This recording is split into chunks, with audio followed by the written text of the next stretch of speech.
Rina Bassiste, journaliste et analyste, bonjour. Bonjour Elsa et Boker Tov. On commence par ce cessez-le-feu hautement fragilisé entre la République islamique d'Iran et les États-Unis. Pour autant, Donald Trump qui dit que la porte des négociations reste ouverte. Quelle est la position d'Israël, Rina, dans ce moment-là? Un conflit qui, a priori, ne retournera pas vers une guerre ouverte. Pourtant, est-ce que c'est ce qu'Israël souhaiterait? Non, je pense qu'Israël espère que ça va pas dégénérer à ce point-là. Et quand même, la classe politique israélienne, surtout le gouvernement, était extrêmement silencieux depuis hier. Ils n'ont réagi ni aux attaques d'hier, ni aux attaques de cette nuit-là. Et il y a, je crois, un message très clair. Disons, personne pourra accuser Israël d'être à la manœuvre, d'être derrière cette décision américaine de cibler Iran, de riposter en fait sur les attaques iraniennes. C'est pas la faute d'Israël, c'est pas une manipulation de la part du Premier ministre Benjamin Netanyahu. Israël se prépare bien sûr à tous les scénarios. On sait très bien que Tzahal maintenant est dans une situation d'alerte maximale. On a aussi vu plusieurs avions de ravitaillement qui étaient auparavant garés justement à Ben Gurion, à l'aéroport international d'Israël.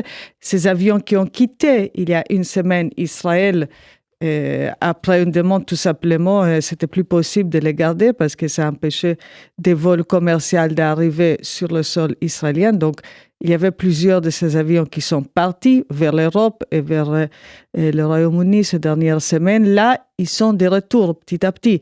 C'est un signe assez fort. D'abord que les Américains se préparent peut-être à continuer à frapper et surtout que aussi Israël bascule à nouveau dans une situation d'urgence, dans une situation où il faut se préparer à tous les scénarios.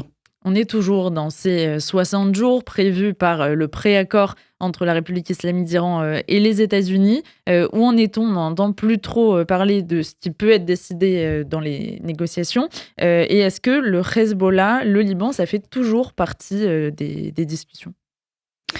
Disons sûrement l'exigence iranienne de lier les deux théâtres, l'Iran et le Liban, c'est toujours sur la table. Mais maintenant, il ne faut pas oublier qu'Israël et le Liban sont engagés dans des négociations directes. Et notamment, il y a une invitation à Joseph Aoun, au président libanais, d'arriver à la Maison-Blanche le 21 juillet. Donc ça, ça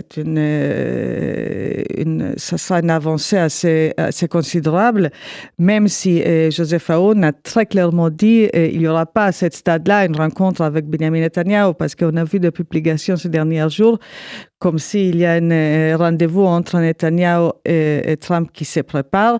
Pour l'instant, ce n'est pas sur la table. Il n'y aura pas une rencontre entre les deux leaders. Mais le fait est qu'il arrive à Washington, ça veut dire que les négociations avancent. Et on sait qu'il y a des contacts permanents entre les différents groupes de travail, même s'ils ne se réunissent pas officiellement et peut-être à Washington en ce moment. Mais on peut espérer que ça va justement, son arrivée va encore signaler qu'on va franchir une autre étape sur la route à un vrai accord. Justement, il y a des négociations qui sont prévues avant ça à Rome et le Liban qui exige de la part d'Israël de se retirer de deux zones pilotes. Est-ce qu'aujourd'hui, l'armée libanaise est prête à reprendre le contrôle sur ces zones-là et à se débarrasser du Hezbollah? C'est difficile à dire. D'un côté, si on a vu en fait ces derniers jours une tentative pas officielle, très discrète de l'armée libanaise à écarter certains officiers chiites, à avancer plutôt des officiers qui ne sont pas chiites pour être prêts à entrer dans ces zones. Ça veut dire qu'il y a un sérieux de la part du gouvernement libanais et de la part de l'armée libanaise à se préparer à ces opérations, justement les saisies de ces deux zones pilotes.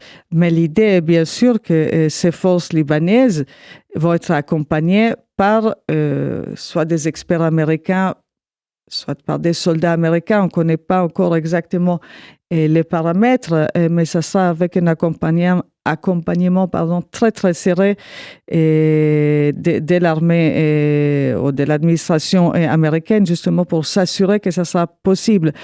On peut aussi s'imaginer que ces 2 zones pilotes, c'est justement des zones qui sont, entre guillemets, plus faciles pour l'armée libanaise à y entrer, mais il faudra qu'ils tiennent le terrain.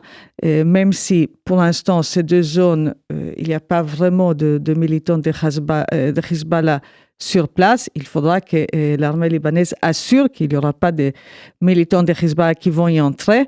Et on peut aussi s'imaginer que Tsahal va peut-être laisser à l'armée libanaise la tâche de détruire quelques infrastructures de Hezbollah juste pour tester la bonne volonté et les capacités de cette armée.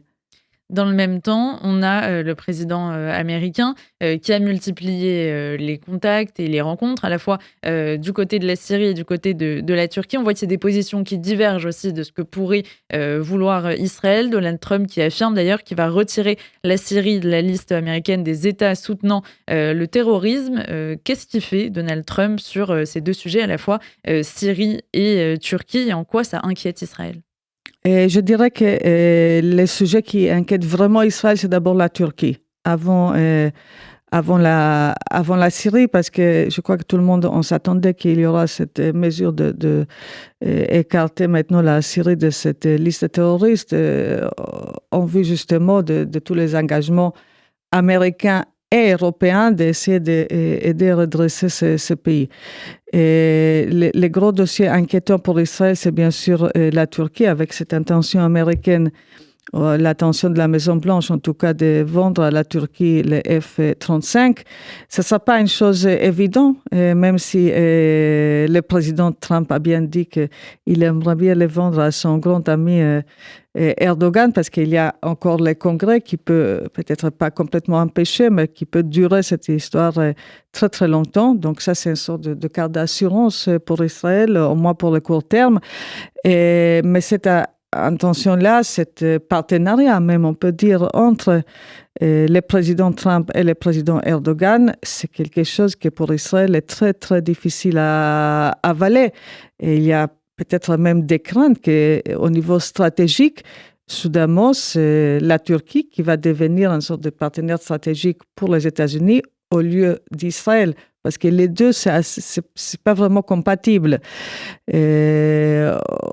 On sait qu'Israël est déjà extrêmement inquiète pour la présence et l'influence turque en Syrie. On est presque dans une situation où on a soudainement une frontière avec ce pays qui est assez loin géographiquement d'Israël. S'ils ont aussi des avions F-35, bien sûr, ça change tout l'équilibre militaire dans la région, et ça, c'est quelque chose que Israël devrait prendre en compte et s'en préparer.